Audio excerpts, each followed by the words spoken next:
હા ભાઈ ભાઈ કાઈ નો ઘટે એલા એલા લઈ આવ્યું સહી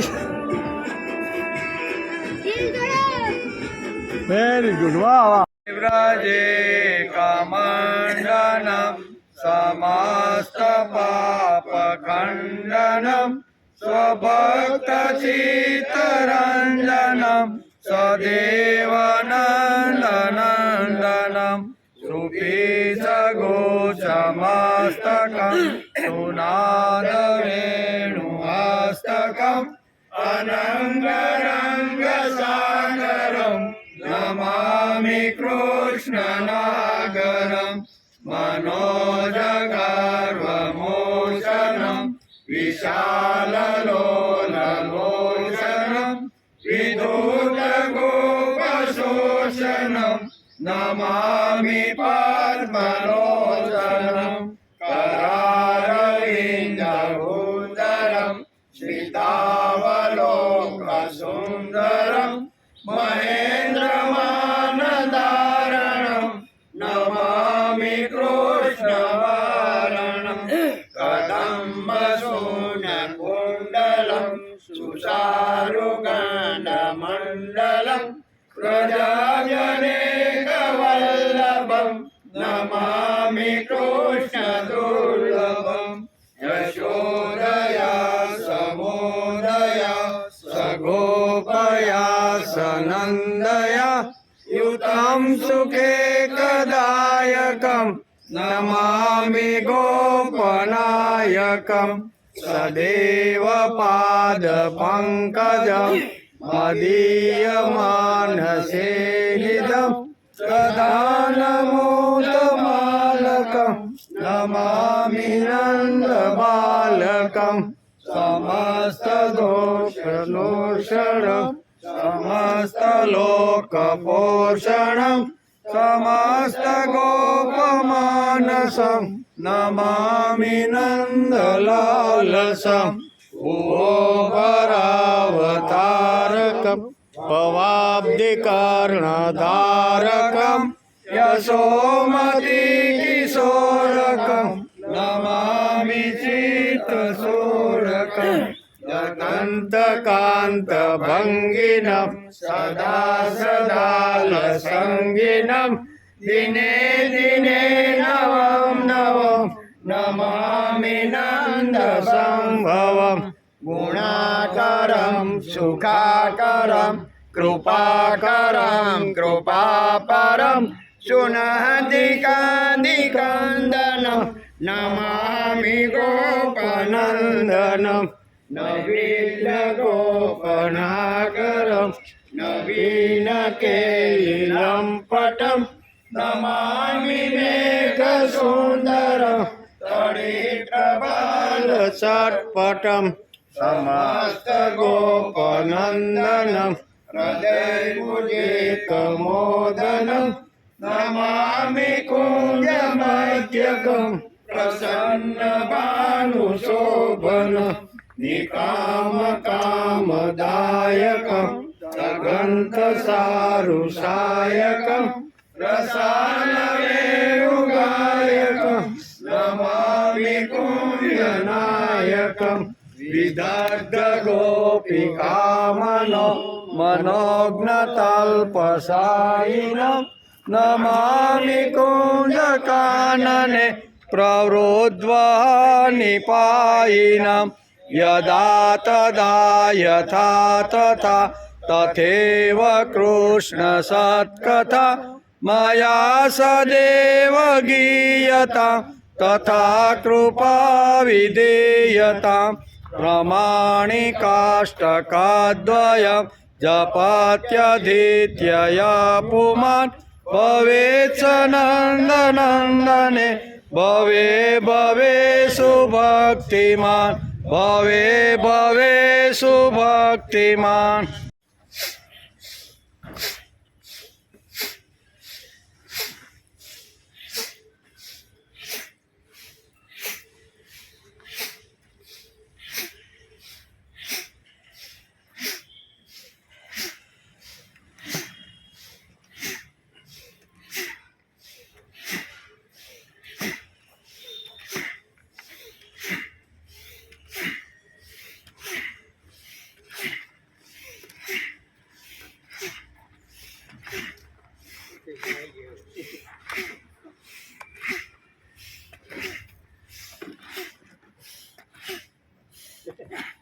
ભાઈ તો આમ કરે.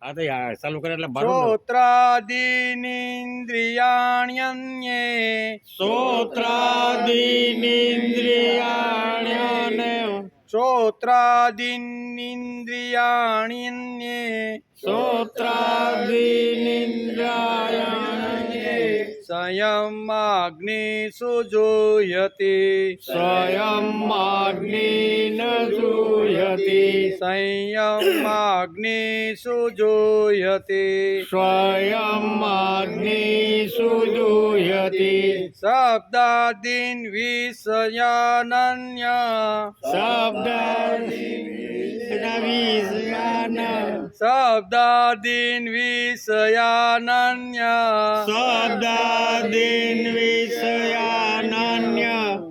શબ્દાદીન વિષયાનન્ય શબ્દાદી વિષયાનન્ય ઇન્દ્રિયાગ્નિષુ જૂયતે ઇન્દ્રિયાગ્નિષુ જૂયતિ ઇન્દ્રિયાગ્નિષુ જૂયતે ઇન્દ્રિયાગ્નિષુ જૂયતિ શબ્દાદીન વિષયાનન્ય ઇન્દ્રિયાગ્નિષુ જૂયતે શબ્દાદી વિષયાનન્ય ઇન્દ્રિયાગ્નિષુ જૂયતિ શ્રોત્રાદીનિન્દ્રિયાણ્યન્યે સંયમાગ્નિષુ જૂયતે શબ્દાદીન વિષયાનન્ય ઇન્દ્રિયાગ્નિષુ જૂયતે શ્રોત્રાદીનિન્દ્રિયાણ્યન્યે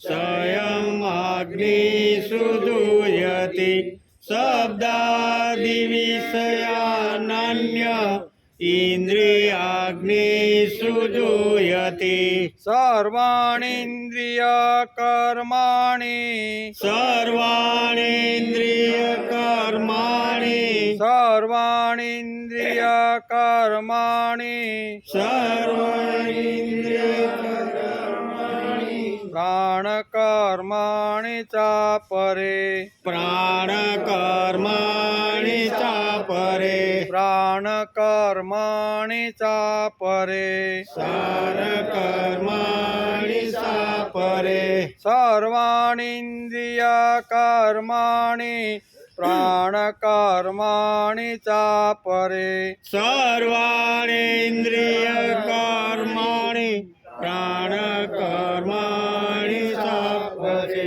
આત્મસંયમયોગાગ્નો આત્મસંયમયોગાગ્નો આત્મસંયમયોગાગ્નો આત્મસંયમયોગાગ્નો આત્મસંયમયોગાગ્નો આત્મસંયમયોગાગ્નો જોયતે જ્ઞાનદીપિતે જૂયતિ જ્ઞાનદીપિતે જોયતે જ્ઞાનદીપિતે જૂયતિ જ્ઞાનદીપિતે આત્મસંયમયોગાગ્નો જોયતે જ્ઞાનદીપિતે આત્મસંયમયોગાગ્નો જૂયતિ જ્ઞાનદીપિતે સર્વાણીન્દ્રિયકર્માણિ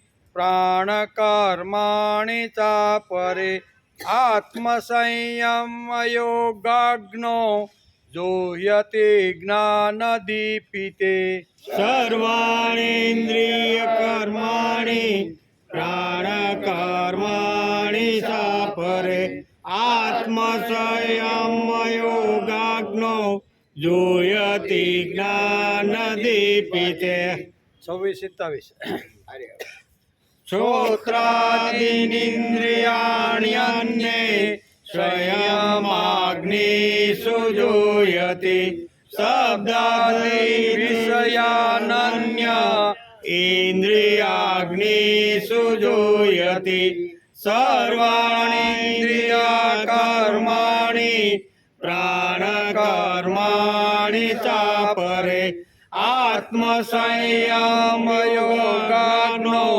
જોયતિ જ્ઞાનદીપતે જોયતિ જ્ઞાનદીપતે હરિ ઓમ દેવકી પરમાનંદમ કૃષ્ણં વંદે જગદ્ગુરુ ગુરુર્બ્રહ્મા ગુરુર્વિષ્ણુ ગુરુર્દેવો મહેશ્વર ગુરુ સાક્ષાત પરબ્રહ્મ તસ્મૈ શ્રી ગુરુવે નમઃ નારાયણં નમસ્કૃત્યં નરં દેવ નરોત્તમં દેવી સરસ્વતી વ્યાસ તતો જયમુદીરયે તતો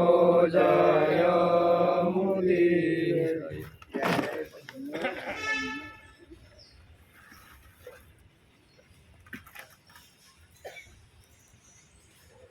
શ્રોત્રાદીનિન્દ્રિયાણ્યન્યે સંયમાગ્નિષુ જોહ્યતિ શબ્દાદીન વિષયાનન્ય ઇન્દ્રિયાગ્નેષુ જોહ્યતિ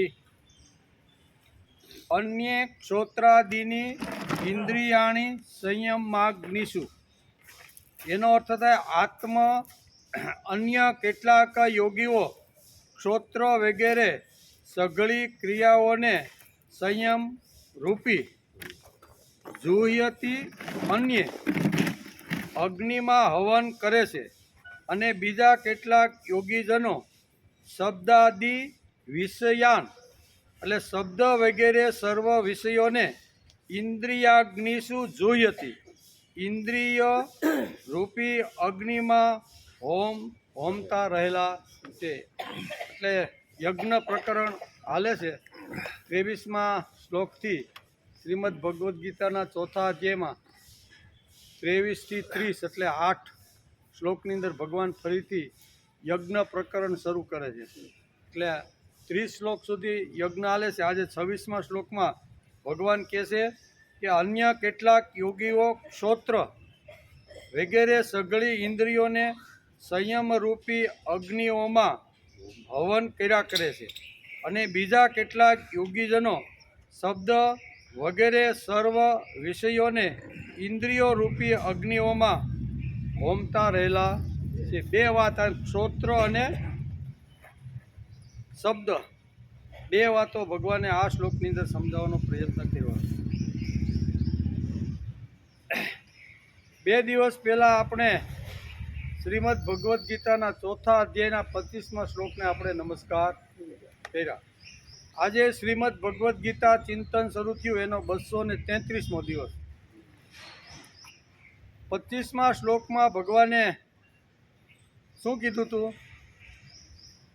બીજા યોગીઓ દેવતાઓના પૂજન રૂપ યજ્ઞને જ મારી સારી રીતે ઉપાસના કરે છે અને બીજા જ્ઞાનીઓ પરબ્રહ્મ પરમાત્મા રૂપ અગ્નિમાં યજ્ઞ વડે જ યજ્ઞને હોમે છે.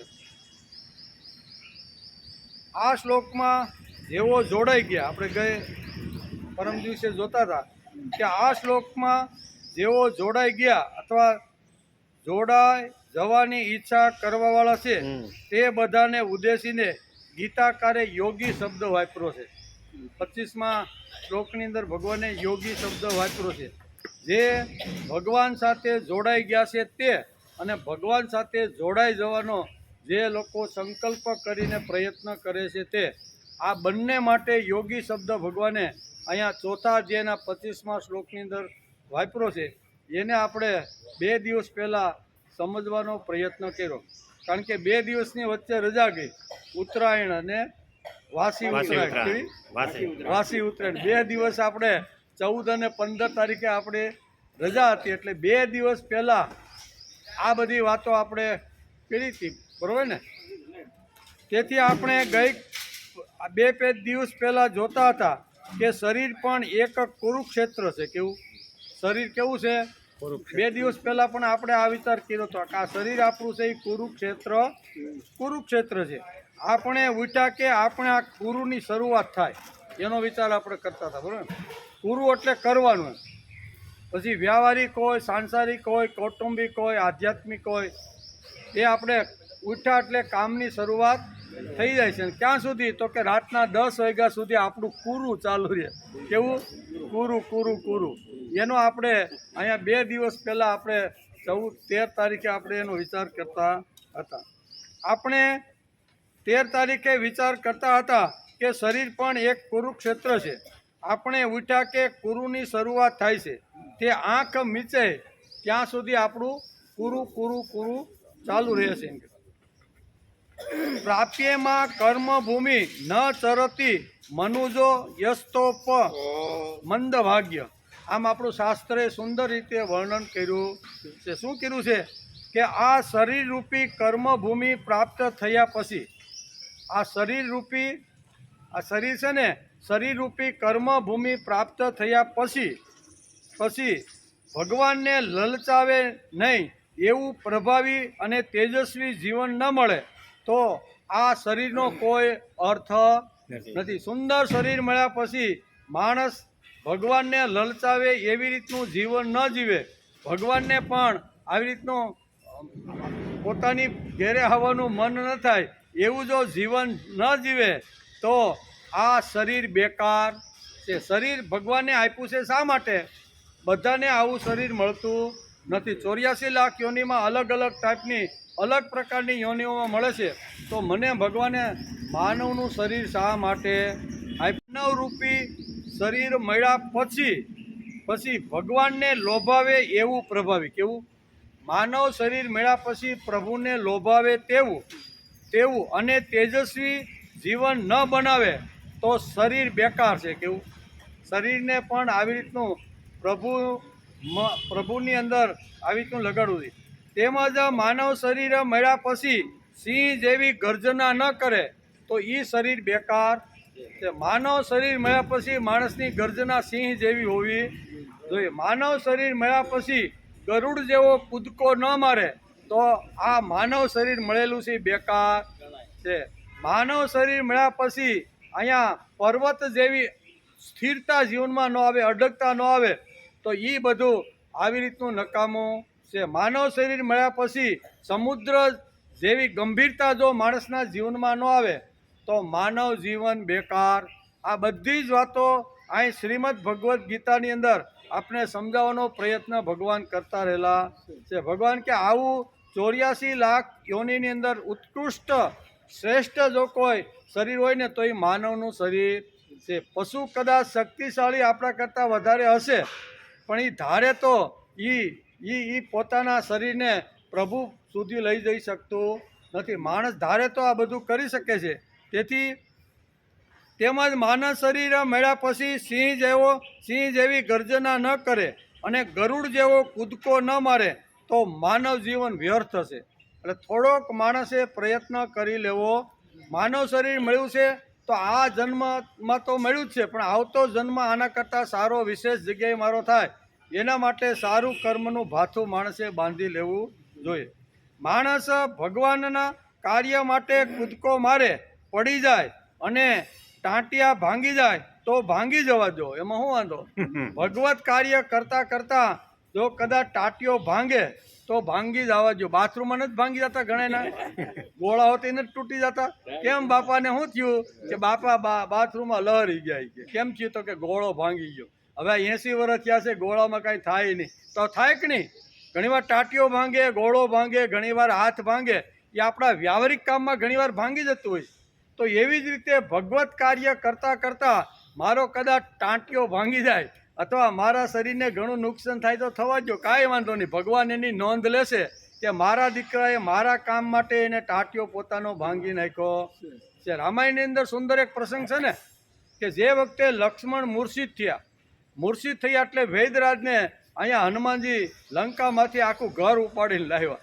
એ કે હવે આને તમારે જે રીતે બધી તપાસ કરી આમ કર્યું, અને પછી વૈદરાજે કીધું કે ભાઈ 24 કલાકની અંદર જો આ વનસ્પતિ જો ન આવે ને તો આની મૂર્છા કોઈ દી આવે નહીં. અને હનુમાનજી તૈયાર થયા, કાંઈ વાંધો નહીં, 24 શું કહેવાય દિવસ હાથમે ને, કે દિવસ હાથમે એ પહેલાં હું લાવી દઈશ. અને ગયા એટલે બધી વનસ્પતિની તપાસ કરી, એણે વિચાર કર્યો કે હવે આ લડાઈ કેટલા દિવસ હાલશે કાંઈ ખબર.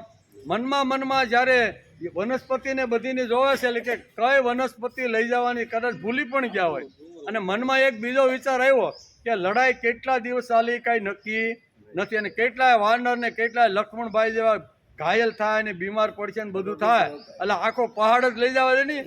આ 4 પ્રકારની વનસ્પતિ, કેટલી? 4 પ્રકારની વનસ્પતિ. એક તો જ્યાં ઘાવ લાગ્યો હોય એને રૂઝવા માટેની વનસ્પતિ, બીજું હાડકું તૂટી ગયું હોય તો એને હાંધો કરવાની વનસ્પતિ, બીજું જે મૂર્છામાં આવી ગયું હોય તો મૂર્છામાંથી બહાર કાઢવાની વનસ્પતિ, અને ચોથી જે છે ને એ માણસને પુષ્ટિદાયક આપે ને, શક્તિ આપે, બળ આપે ને, એ 4 પ્રકારની વનસ્પતિ હિમાલયમાં હતી. એટલે હનુમાનજી વિચાર કરે છે કે આમાં કોને ક્યારે હું લાગે ને જરૂર પડે ને, કોઈનું હાડકો તૂટે ને કોઈનો આવી રીતનો મૂર્છિત થઈ જાય, એના કરતાં બધું લઈ જવા દે નહીં.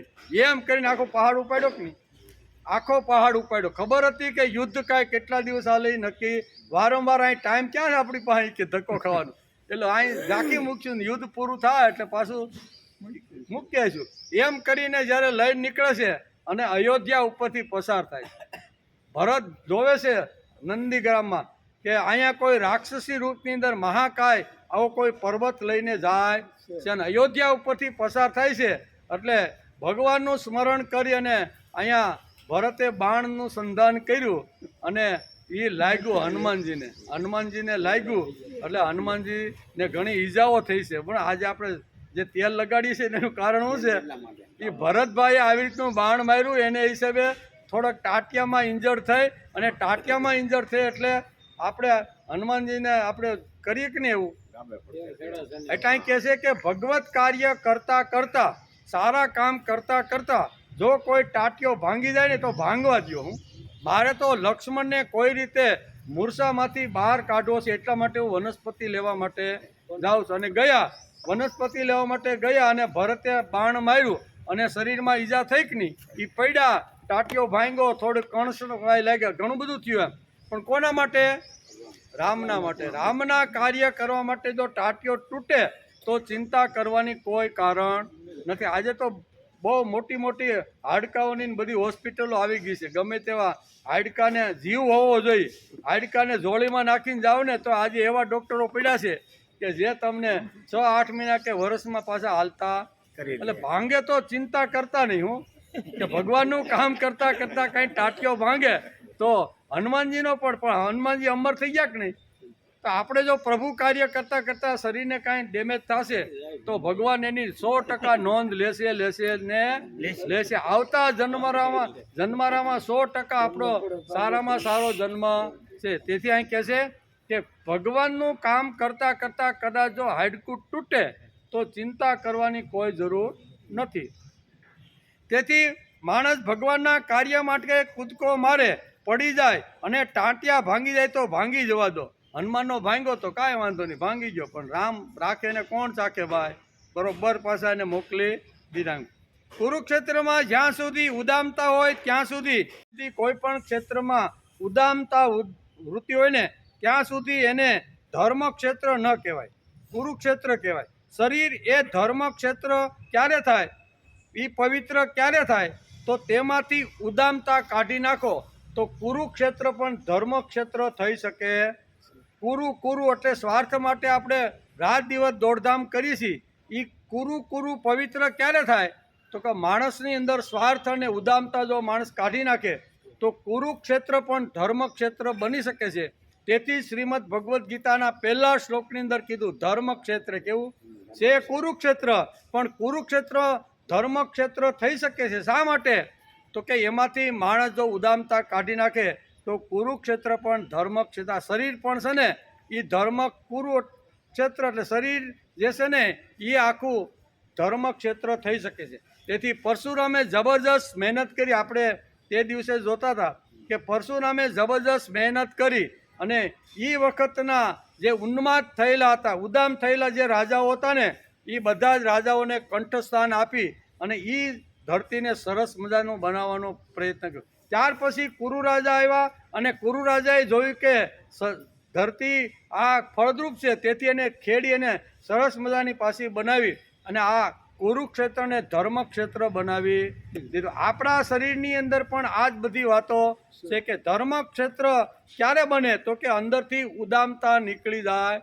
તો શરીરની અંદર ઘણીવાર માણસના જીવનમાં ઘણી બધી પ્રકારની ઉદામતા હોય છે, એ કાઢી નાખવી જોઈએ. તેથી ધર્મક્ષેત્રે કુરુક્ષેત્રે સમવેતા યુયુત્સવ મામકા પાંડવા ચેવ કિમ કુર્વત સંજય.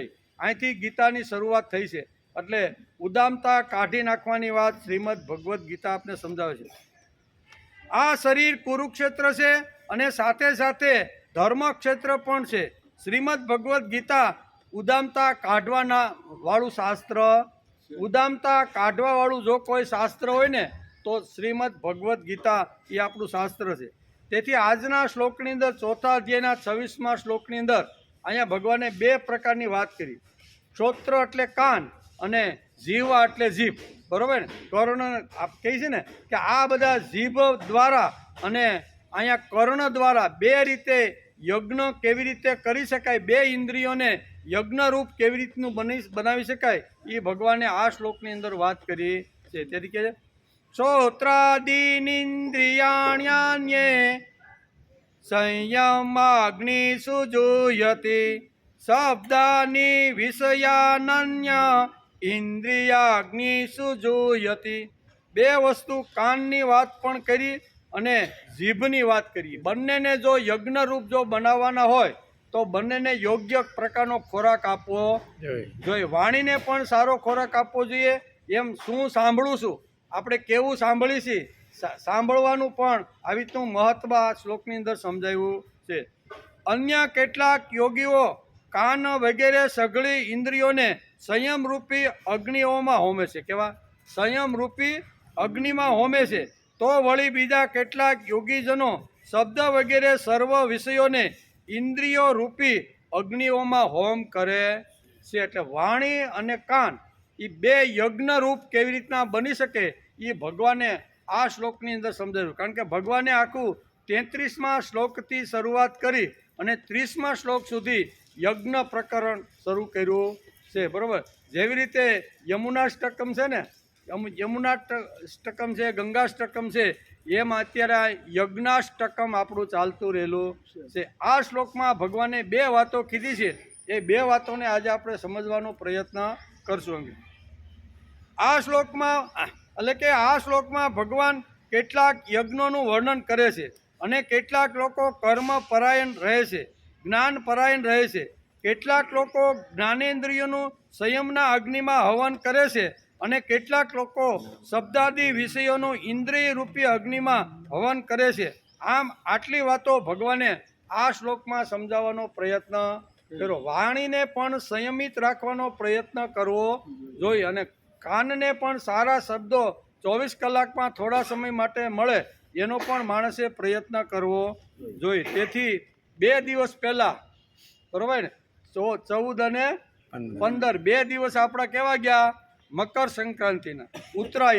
ઉત્તરાયણ અને મકર સંક્રાંતિનો જે ઉત્સવ છે ને એ આખા ભારતભરની અંદર શ્રેષ્ઠમાં શ્રેષ્ઠ અને માણસને કંઈક માર્ગદર્શન આપનારો એ ઉત્સવ છે. પણ આજે ઘણું એમાં ખોટી રીતે ઘણું બધું ઘૂસી ગયું છે.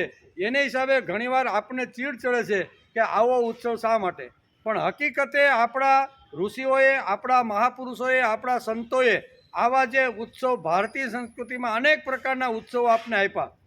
જન્માષ્ટમી હોય, રામનવમી હોય, દિવાળીના એક સાથે આવતા 5 ઉત્સવો હોય, બરાબર ને, ધનતેરસથી શરૂઆત કરી અને ભાઈબીજ સુધીના જે કાંઈ ઉત્સવો આવે છે ને એ માણસના ઘડતર માટે આવે છે. માણસને ઘડવા માટે સમયે સમયે જો થોડોક ફ્રી માણસ હસી ખુશી કરી શકે ને એટલા માટે ઉત્સવો છે. કારણ કે ઉત્સવમાં થોડીક મોકળાશ હોય. દાખલા તરીકે જન્માષ્ટમી હોય તો રાતના 12 વાગે થોડીક મોકળાશ હોય, બરાબર ને. 12 વાગે જ્યારે ભગવાનનું પ્રાગટ્ય થાય ને તે બાળકથી માંડી, બાળક હોય, સ્ત્રી હોય, વૃદ્ધ હોય, બરાબર, એને એમ લાગે કે ભગવાન આજે જ આવ્યા એટલે નાચવા કૂદવાનું કરે કે નહીં. એ પોતાની ઉંમર ભૂલી જાય. શું કે પોતાની ઉંમર ભૂલી અને માણસ નાચે છે. શા માટે? કે આ મોકળાશે. પછી કાલ સવારે જો નાચ્યું ને તો કે આ બાપો ગાંડો થઈ ગયો છે. પણ 12 વાગે જો નાચો તો એને કે વાહ રે વાહ, થાય કે ન થાય? એટલે જે સમયે જ્યારે આવી રીતનું તો વર્ષમાં આવા 15-20 ઉત્સવો જો આપણા ભારતીય સંસ્કૃતિમાં આપ્યા હોય તો શા માટે? કે આખા દિવસ દરમિયાન, આખા વર્ષ દરમિયાન માણસ એડિયું પીધેલા મોઢા જેવો બેઠો હોય, એને પણ ક્યારેક મોકળાશ મળવી, હળવાશ મળવી જોઈએ, બરોબર ને. કરે એના કરતાં થોડોક હળવો થાય, થોડુંક વિચારે, થોડોક ગાંડો બને, થોડોક આવી તો બને અને નાચે કૂદે તો સારું કે નહીં, બરોબર ને. તો આ બધા ઉત્સવો આટલા માટે આવે છે. તેથી મકર સંક્રાંતિના 2 દિવસ, બરોબર, 14 અને 15, 2 તારીખ, 2 દિવસ આપણે સુંદર મજાનો કોઈ ધાબા ઉપર બેસીડા છે, કોઈ આવી રીતના, કોઈ અલગ અલગ આવી રીતના, શું કહેવાય, કોઈ મોટા મેદાનમાં જઈને પણ આવી રીતના પતંગોત્સવ ઉત્સવ મળે. તો એને આપણે આજે થોડુંક સમજી લઈએ. કારણ કે આટલા સરસ ભારતીય સંસ્કૃતિમાં ઉત્સવો આપણા ઋષિઓએ આપણને આપણા વિકાસ માટે આપેલા છે. પણ વિકાસને નામે ઘણીવાર વિનાશ તરફ પણ ઘણીવાર ઉત્સવો લઈ જતા હોય છે. એમ આપણે તેથી મકર સંક્રાંતિના ઉત્સવ આ મકર સંક્રાંતિનો ઉત્સવ એ નિસર્ગ અને પ્રકૃતિનો ઉત્સવ. આ કોનો ઉત્સવ છે? નિસર્ગનો. કારણ કે ખુલ્લા આકાશની અંદર ધાબા ઉપર કે મોટા ગ્રાઉન્ડ ઉપર ખુલ્લામાં જ રહેવાનું ને. નિસર્ગ એટલે પવનની સાથે લહેર કરવાની, આકાશમાંથી સૂર્યની સાથે, એટલે પ્રકૃતિના ખોળામાં રહી અને નિસર્ગનો ઉત્સવ એટલે મકર સંક્રાંતિ, ઉત્તરાયણ. એને આપણે આજે થોડોક સમજવાનો પ્રયત્ન કરી કે ઋષિઓએ આ ઉત્સવ ઉપર શા માટે ભાર મૂક્યો, વજન શા માટે મૂક્યું, અને વર્ષની અંદર આવતો રહેલો જે આ ઉત્સવ છે ને એ માનવ જીવનને શું શિખામણ આપી જાય છે ને એનો વિચાર કરી લેવો જોઈએ. તેથી એ નિસર્ગનો અને પ્રકૃતિનો ઉત્સવ છે. પોષ મહિનામાં સૂર્ય મકર રાશિમાં પ્રવેશ કરે છે. કેવો? 14 તારીખથી સૂર્ય ઉત્તર તરફથી ધીમે ધીમે નમતો ક્યાં જાય? દક્ષિણ તરફ. એટલે કે નહીં, ઉત્તરમાં આવે. હા, પોષ મહિનામાં સૂર્ય રાશિમાં પ્રવેશે છે.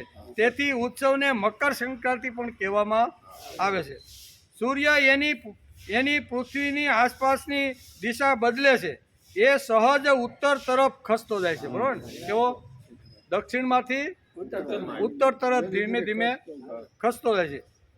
એટલે કે ધીમે ધીમે એ ઉત્તર તરફ ખસતો જાય છે. એ સહજ ઉત્તર તરફ ખસતો જાય છે. તેથી તેમને ઉત્તરાયણ પણ કહેવામાં આવે છે. 2 નામ છે, મકર સંક્રાંતિ અને ઉત્તરાયણ. ઉત્તરાયણ પણ કહેવામાં આવે છે. સૂર્યના સંક્રમણની સાથે સાથે જીવનનું સંક્રમણ પણ સંકળાયેલું છે. એ દ્રષ્ટિએ ઋષિઓએ આપણને ઉત્સવનું સાંસ્કૃતિક રીતે અને આધ્યાત્મિક રીતે અનોખું મહત્વ સમજાવ્યું. બંને રીતે આપણે સમજાવવાનો પ્રયત્ન કર્યો છે. મકર સંક્રાંતિ, ઉત્તરાયણ શા માટે છે? તો આધ્યાત્મિક ક્ષેત્રે અને સાંસ્કૃતિક ક્ષેત્રે એનું ખૂબ જ મહત્વ છે. એમ આપણા પૂર્વજો, આપણા ઋષિઓ, આપણા સંતો, મહાપુરુષો કહીને આપણે ગયા છે. તેથી તમસોમાં જ્યોતિર્ગમય, અંધકારમાંથી પ્રકાશ તરફ પ્રયાણ કરવાની વૈદિક ઋષિઓની આ પ્રાર્થના છે. વૈદિક ઋષિ તમસોમાં જ્યોતિર્ગમય, અંધકારમાંથી હે ભગવાન તું અમને હવે પ્રકાશ તરફ લઈ જા. આ ઉત્સવનો પણ આ જ મહત્વ છે. તેથી આ દિવસના સંકલિત પ્રયત્નોની પરંપરાથી સાકારિત એવી સંભવિત છે.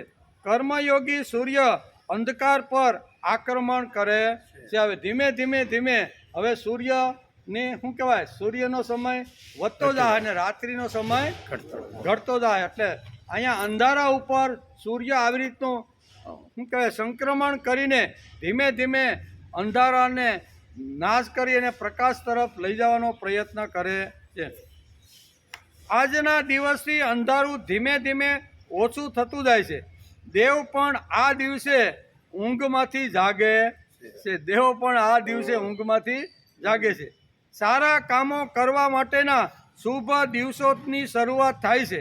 દરેક ભારતીય મકર સંક્રાંતિ પછી જ પોતાના મૃત્યુ આવે એમ ઝંખે છે.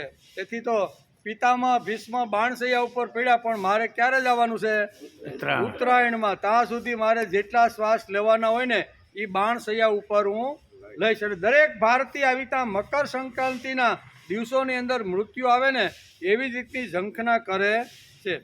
તેથી એટલે કે કૃતાંત યમરાજને ઉત્તરાયણ સુધી રોકી નાખનાર પિતામહ ભીષ્મ આ માટેનું જ્વલંત ઉદાહરણ છે. કેવું? ઉત્તરાયણની અંદર જ મારો દેહ પડે એનું મહાભારતની અંદર આવી રીતનું સુંદર મજાનું ઉદાહરણ જો કોઈ હોય તો એ પિતામહ ભીષ્મનું છે. તેથી શ્રીમદ ભગવદ્ ગીતા પણ આ જ વાત આપને સમજાવે છે. શ્રીમદ ભગવદ્ ગીતાની અંદર ભગવાન આ જ વાત કહે છે. 8મા અધ્યાયના 24 અને 25 બે શ્લોકની અંદર ઉત્તરાયણનું મહત્વ ભગવાને સમજાવ્યું છે. ગીતા ઘેરે હોય તો 8મો અધ્યાય અને 24 અને 25 આ બે શ્લોકની અંદર ઉત્તરાયણ શા માટે છે ને ભગવાને અર્જુનને આ વાત સરસ રીતે સમજાવવાનો પ્રયત્ન કર્યો. ગીતાએ પણ મહત્વ આપ્યું છે, ઋષિઓએ પણ મહત્વ આપ્યું છે. આજે સંતો મહાપુરુષો છે ને એ પણ હાથમાં જોડી લઈ અને કોઈ પણ વિશે દાન એકઠું કરીને સમાજને ઉત્કૃષ્ટ બનાવવાનો પ્રયત્ન કરે છે. આ બધું જે મહત્વ છે ને એ ઉત્તરાયણ અને મકર સંક્રાંતિના આ પર્વને દિવસે. તેથી કૃતાંત યમરાજને ઉત્તરાયણ સુધી રોકી રાખનાર પિતામહ ભીષ્મ આ માટેનું જ્વલંત ઉદાહરણ મહાભારતની અંદર પૂરું પાડે છે.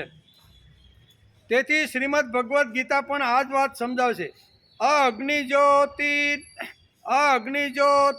અહમ શુક્લમ સસ્માના ઉત્તરાયણમ તત્ર પ્રયાતા ગચ્છન્તિ બ્રહ્મ વિદો જના. આમાં પણ ઉત્તરાયણ શબ્દ ભગવાને વાપરેલો આ શ્લોકની અંદર ઉત્તરાયણ બરોબર એ શબ્દ વાપરેલો છે.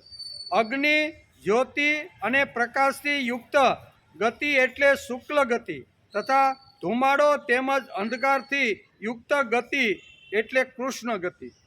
શુક્લ ગતિ અને કૃષ્ણ ગતિ એ બે શ્લોકમાં ભગવાને અહીંયા 8મા અધ્યાયની અંદર વર્ણન કર્યું છે. બે પ્રકારની ગતિ છે. કાં તો શુક્લમાં માણસ જાય અને કાં તો કૃષ્ણ પક્ષમાં. કૃષ્ણ એટલે અંધારું અને શુક્લ એટલે અજવાળું. એ બે વાતો ભગવાને અહીં કરી છે. તેથી અગ્નિ, જ્યોતિ અને પ્રકાશ યુક્ત ગતિ એટલે શુક્લ ગતિ. શુક્લ ગતિમાં કઈ વાતો આવે તો કે જેનું જીવન જ્યોતિ એટલે કેવું, એટલે કે જ્યોતિ એટલે હંમેશા બીજાને પ્રકાશ આપવા માટે જેમ દીવો પ્રગટ થાય છે એમ જેનું જીવન જ્યોતિ બનીને અંધકારને દૂર કરવા માટે ભલે નાનું એવું કોડિયું હોય ને એ જો પ્રયત્ન કરતો હોય ને તો એનો પણ ઉલ્લેખ કરવામાં આવ્યો છે. બીજી વાત છે પ્રકાશથી યુક્ત ગતિ એટલે શુક્લ ગતિ, તેમજ ધુમાડો તેમજ અંધકારથી યુક્ત ગતિ એટલે કૃષ્ણ ગતિ.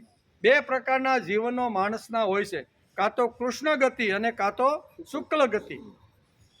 આ દ્રષ્ટિએ જોતા ઉત્તરાયણમાં મૃત્યુની આકાંક્ષા એટલે તેજસ્વી અને પ્રકાશમય મરણ ઝંખના. કેવી? મારું મરણ તેજસ્વી અને આવી રીતનું તેજસ્વી અને પ્રકાશમય માં મારું મૃત્યુ થાય એવી દરેક લોકોને, ભારતીય લોકોને અપેક્ષા છે. તેથી અહીં ઉત્તરાયણની ઘણા રાહ જોતા હોય છે અને ઘણા મરવા માટે પણ ગંગા નદીના કિનારે મુંબઈમાંથી જાય કે ઉત્તરાયણ અને ગંગાના નદી કિનારે જો મૃત્યુ થાય ને તો મને મોક્ષ ગતિ મળે છે એમ કે. મકર સંક્રાંતિનો ઉત્સવ એટલે પ્રકાશનો અંધકાર ઉપર વિજય. કેવો? પ્રકાશનો અહીં કહે છે ને કે મકર સંક્રાંતિનો ઉત્સવ એટલે પ્રકાશનો અંધકાર ઉપર વિજય. કોના ઉપર? અંધકાર ઉપર પ્રકાશ વિજય મેળવે છે. એટલે ધીમે ધીમે આ સૂર્ય ખસતો ખસતો અંધકારનો નાશ કરતો કરતો ઉત્તર તરફ આ દિવસથી ધીમે ધીમે પ્રયાણ કરે છે. તેથી સંક્રાંતિનો ઉત્સવ એટલે પ્રકાશનો અંધકાર ઉપર વિજય. માનવીનું જીવન પણ અંધકાર અને પ્રકાશથી ઘેરાયેલા એક સફેદ અને કાળા તંતુથી બનેલું આ માનવનું જીવન છે. એટલે કે છે પ્રકાશ અને અંધકાર રૂપી માણસના જીવનમાં બંને વાતો હોય, બરોબર. કોઈ કહે કે ના ના, હું 100% પ્રકાશિત છું, મારી અંદર કોઈ દુર્ગુણ નથી, હું તો સદગુણનો ભંડાર છું, તો એ પણ ખોટું. અને ઘણા લોકો કે હું તો દુર્ગુણથી ભરેલો છું, તો એ પણ ખોટું. બંને તંતુઓથી બંધાયેલું માનવનું જીવન છે. અંધકાર હોય કે પ્રકાશ હોય, કાળો તંતુ હોય કે સફેદ તંતુ હોય, કાળા અને સફેદ તંતુ બંનેથી માનવ જીવન આવી રીતનું બંધાયેલું છે. ઓછા વધતા પ્રમાણમાં આ બધા ગુણો દુર્ગુણો માણસની અંદર હોય છે. અને સંપૂર્ણ જે હોય છે ને, એ તો એક ભગવાન જ છે. પૂર્ણ ભગવાનની અંદર કોઈ ડાઘ કે કોઈ એવી રીતનું નથી. બાકી થોડો ઘણો વધતા ઓછા પ્રમાણમાં ખૂણે ખાસ કે ક્યાંક તો માણસને કંઈક ને કંઈક ડાઘ તો લાગેલો હોય છે. તેથી મકર સંક્રાંતિનો ઉત્સવ એટલે પ્રકાશનો અંધકાર ઉપર વિજય. માનવીનું જીવન પણ અંધકાર અને પ્રકાશથી ઘેરાયેલું છે. માનવી જીવનનું વસ્ત્ર કાળા અને ધોળા બંને તંતુથી વણાયેલું છે. કાળા અને ધોળા, મહાભારત આપણે જો વાંચીને તો આપણને ખબર પડે કે વેદ વ્યાસે જે આખું મહાભારતની અંદર 1,00,000 શ્લોકનું જે વર્ણન કર્યું છે, એનો આપણે અભ્યાસ કર્યો ને, 1008 દિવસ સુધી મહાભારતનો આપણે અભ્યાસ કર્યો. એમાં આ બધી સરસ વાતો હતી. એમાં વેદ વ્યાસ લખે છે કે માનવીનું જીવન કાળા અને ધોળા બંને તંતુથી બંધાયેલું છે. કોઈમાં વધારે, કોઈમાં ઓછા પ્રમાણમાં બંને વાતો વધઘટતો હોય છે.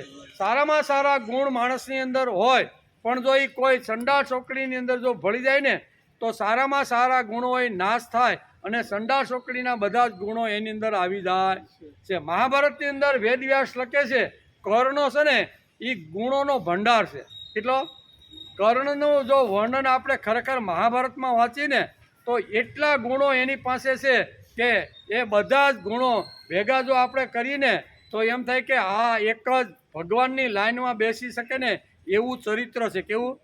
ભગવાનની લાઈનમાં બેસી શકે, ભગવાન જેવું પવિત્ર જીવન બનાવી શકે ને એવી રીતનું કર્ણનું આખું એવું ચરિત્ર વેદ વ્યાસે મહાભારતની અંદર વર્ણન કર્યું છે. પણ આવું સુંદર જીવન 5 પાંડવોના બધા જ ગુણો ભેગા કરો, એનો બધાનો સરવાળો થાય છે કર્ણના ગુણો. 5 પાંડવ, અર્જુનના ગુણ છે, ધર્મરાજના ગુણ છે, સહદેવ, નકુળ કે ભીમના જે કાંઈ ગુણો છે ને, એ બધાય ગુણોનો સરવાળો ભેગો કરો ને, એ બધાય ગુણો એક કર્ણની અંદર હતા. કેટલા? વિચાર તો કરો. એક કર્ણની અંદર 5 પાંડવોના ગુણ આવી જાય એટલે કેવડા મોટા ગુણનો ભંડાર એની પાસે હશે. પણ ચંડાળ ચોકડીની સાથે આવા કુસંગની અંદર આ ચરિત્ર પડી ગયું એટલે બધા જ ગુણો ખતમ થઈ ગયા. એ કહેવાનો અર્થ કે આ મકર સંક્રાંતિને ઉત્તરાયણનો દિવસ આપને આ સમજાવે છે કે માણસે સંગ સજ્જનોની સાથે કરવો જોઈએ, સજ્જનો સાથે દોસ્તી બાંધવી જોઈએ. ગમે તેટલા સારા ગુણ હોય અને દુર્જન સાથે જો એકવાર સંપર્ક થઈ જાય તો ધીમે ધીમે સારા ગુણો પણ ખલાસ થઈ અને ચંડાળ ચોકડીના બધા દુર્ગુણો એની અંદર આવી જાય છે. એ આપણે મકર સંક્રાંતિના પવિત્ર દિવસે આ વાત આપણે સમજાવે છે. માનવી જીવનનું વસ્ત્ર કાળા અને ધોળા બંને તંતુઓથી વણાયેલું છે. માનવને જીવનમાં રહેલા અજ્ઞાન, વહેમ, અંધકાર, જડતા, કુસંસ્કાર વગેરે અંધકારના દ્યોતક છે. આ અંધકારના દ્યોતક કેવા છે? તો કે અજ્ઞાન, વહેમ, અંધશ્રદ્ધા, જડતા, કુસંસ્કાર વગેરે અંધકારના દ્યોતક છે. આ અંધકાર ઉપર પ્રકાશનો વિજય મેળવવા માટે આ ઉત્તરાયણનો ઉત્સવ આપણા ઋષિઓએ આપને આપ્યો છે. કદાચ થોડું ઘણું અંધારું હોય તો એના ઉપર સૂર્યએ આવી રીતનો પ્રકાશ કરીને ધીમે ધીમે પ્રકાશનો વધારો કરી અને અંધકારમાંથી મુક્ત થવું. તેથી માણસે અજ્ઞાનને જ્ઞાનથી, વહેમને વિજ્ઞાનથી, અંધશ્રદ્ધાને સમ્યક શ્રદ્ધાથી, જડતાને ચેતનાથી અને કુસંસ્કારને સંસ્કારથી સજવાનો પ્રયત્ન કરવો. આ બધું તો રહેવાનું છે, બરાબર. પણ મને ભગવાને જે જીવન આપ્યું છે એને જો મારે તેજસ્વી ઉત્કૃષ્ટ જો બનાવવાનું હોય ને તો વહેમને વિજ્ઞાનથી સજાવવાનો પ્રયત્ન કરવો. આજે વહેમેલી ભક્તિ થઈ ગઈ છે. કૂતરો આડો શું કહેવાય બિલાડી આડી ઉતરે કેમ બાપા પાછા વળ્યા ડેલેથી એ કહેવાય માથે પાઘડી બાંધીને હાથમાં હોટી લે અને દીકરીની ઘેરે જાતો તો હાથમાં થેલી હતી અને આ જરીક થોડોક આયલો ને તા તો મીંદડી આડી પડી. શું થઈ? આને કહેવાય વેમ. શું કહેવાય? મીંદડી આડી પડે ને આપણી પાસે પાઘડી ખીતીએ ટીંગડી દઈ કેમ બાપા આજનો ગયા કાલ જાય કેમ તો કે મીંદડી આડી પડી. આને શું કહેવાય? વેમ કહેવાય. આપણે કોઈ સારા કામ માટે જવા માટે નીકળી હું કે ભાઈ કેમ બેસી ગયો તો કે ભાઈ જાતો તો પણ આ શીખ આવી ને એટલે એમ થયું કે હવે જાતો. આને શું કહેવાય? વેમ. આ બધું જે વેમ છે ને એ વેમમાંથી માણસે બહાર નીકળવાનો પ્રયત્ન કરવો જોઈએ. મીંદડી જો આડી ઉતરી હોય અને તમે જો એને અપશુકન માનીને જો ઘેરે બેસી જતા હોય તો મીંદડી આખો દિવસ ફરે ને એને ઊંદોડો ન મળે તો એને અપશુકન ન થયા તમને જોયા પછી? હે તમને જોયા પછી એ બાપાને જોયા પછી એને આખો દી ખોરાક ન મળ્યો. લ્યો શું કરે? તો એને અપશુકન થાય તો શું કરવાનું? તેથી વેમમાંથી નીકળી અને વિજ્ઞાન તરફ જવાનો માણસે પ્રયત્ન કરવો. વેમેલી ભક્તિ નહીં, કેવી? વૈજ્ઞાનિક ભક્તિ. કેવી? સાયન્ટિફિક ભક્તિ માણસના જીવનની અંદર હોવી. સાયન્ટિફિક એટલે શાસ્ત્રે જે કીધી છે એને એ ભક્તિ માણસે ઉપાડવાનો પ્રયત્ન કરવો જોઈએ.